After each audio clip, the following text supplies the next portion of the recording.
Maayong buntag.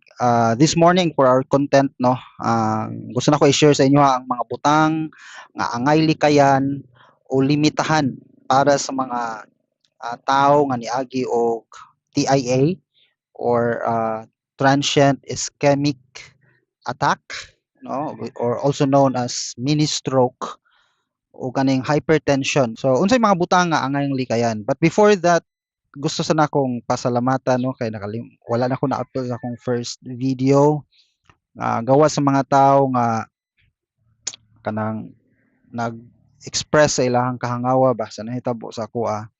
Duna sad gyud yung mga tao nga physical nga ni tabang, okay, ni reach out duna sa ni tabang financially. So wala man sila wala man sila nag-demand nga ako silang i-mention, pero kanang ako ani siyang pasalamat no, kalipay sa ilang gibuhat no. Wala akong ga-expect pero nibuhat siya ani. Dayon wala na sad nako balibari kay para dili mahinder ang iyang panalangin pod. It is more blessed to give man than to receive. So salamat kaayo sa akong igsuon Ami Fe Sumagang. Salamat ni Arjun. Salamat sa inyong pagpadala og tabang financial no sa tong panahon nga na ospital ko. Unya sa mga ni-extend og tabang sad para mas madali ang pag atiman sa ako as mga doktor, ang RHU Dumingag no, sa Bitaabtik. Unang gitawagan ni Gillian si Ate Russell. Wala siya, dili siya on duty.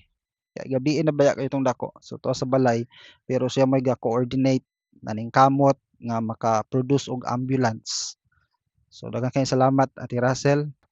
Unya nigikuyugan mi nilang Ati Nining Ilanan. Kaliwatan ra nila ni Gillian. Salamat Ati Nining, si kuyog duha to sila, Ati Jennifer. Mag-ati ba ko ani? Basig malugulang ko no. Pero Ma'am Jennifer Dakay, silang duha no, nurse nagkuyog sa ako dito sa ambulance. Kauban sa driver, kalimot ko sa wala ko kakuha sa pangalan sa driver sa ambulance.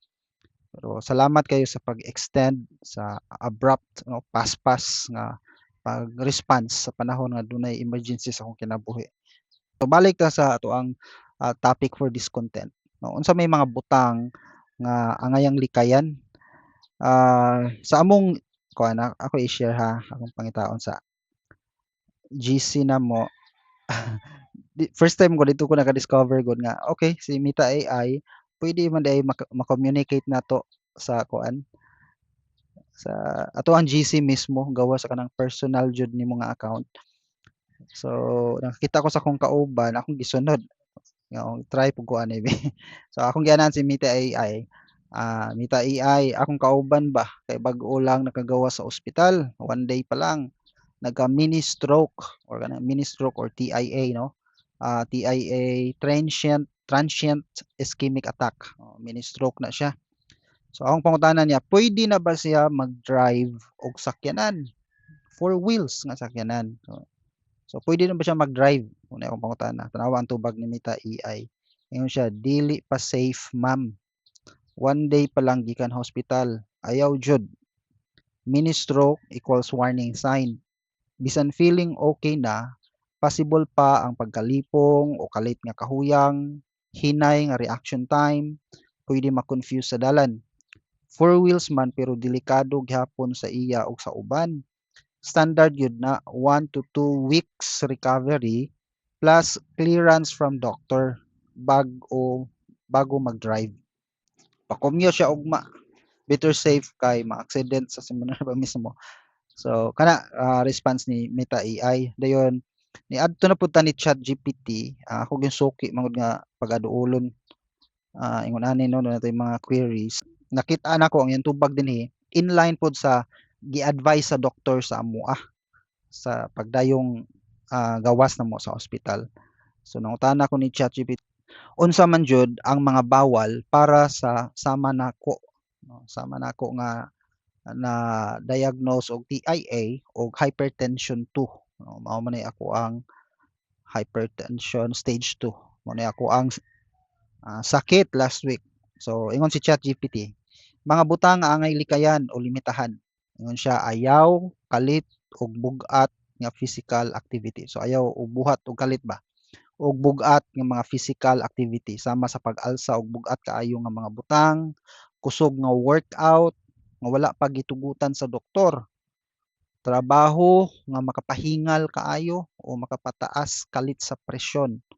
Ikaduha, likayi ang dehydration o sobrang kainit. So dili pwede magpainit og maayo. Dugay nga pagpabilin sa init nga adlaw, dili pag-inom og igo nga tubig gawas kung naa kay special nga fluid restriction gikan sa doktor. So dapat hydrate gyud nimo, inom gyud og dahang tubig. Dayon likay sa init. Ikatulo, likayi ang panigarilyo og vape. O, dako kaayong risgo sa stroke ug sakit sa kasing-kasing ang kaning sigarilyo o vape. Ikaapat, likayi ang sobra nga alcohol. So makapataas sa blood pressure ug mahimong maka-interact sa tambal. So dili maayo mag-inom og bino katong mga naay sakit sa stroke or na TIA o naay high blood pressure. Ikalima, bawasan ang alat. Goy, likay na sa mga parata ani, sodium, mga pananglitan, instant noodles, chichirya, mga processed meats like hotdog, ham, tocino, or bacon, daghang patis, tuyo, o asin. So, likaya nato ni no. Ikaunom, ayaw kalimot sa maintenance medicine. So, ako aduna na ako'y 5 katambal nga imnon sa sulod sa usa ka adlaw. So imnon siya sa insaktong oras nga giresita. Ayaw hununga bisan murag okay na imong paminaw gawas kung gisugo na ka sa doktor nga paundangan. Ikapito, paglikay sa kulang sa tulog o grabe nga stress. So manang tulog na ta on time. So ginabuhat ni Mrs. para makatulog on time. Embargo cellphone hindi na katulog. Iyang taguan. So at least pod no katabang nako nga kung matintal nagkupay-kupay sa cellphone. So ang stress ug kakapoy mahimong makapataas sa presyon. So mo nang likayan siya. Ikawalo, katapusan no, ikawalo pag-amping sa pag-drive. Pwede mag-drive pero mag-amping. Ilabi na sa unang mga adlaw o semana human sa TIA, hangtod masiguro nga stable ka o gitugutan sa imong doktor. So kinahanglan gyud dunay pagtugot sa doktor. Mga simptomas nga kinahanglan dayon ipa-check up. Kung makasinati ka og kalit nga kahuyang o pamamanhid sa nawong, kamot o tiil, problema sa pagsulti o pagsabot, kalit nga pagkawala o pagkalabo sa pananaw, kusog nga pagkalipong o pagkawala sa balanse, grabe og kalit nga sakit sa ulo. So kung pangbation na nimo, dapat ang advice niya adto dayon sa emergency room or tawag og emergency services kay posible nga senyales ni sa stroke. So mo mga butang atong likayan sa mga niagi og mini stroke or hypertension, high blood, taas nga high blood pressure. So likayan to nato para safe lang ta. Safe ra ta. Okay, so maura this morning daghang salamat. Maayong buntag.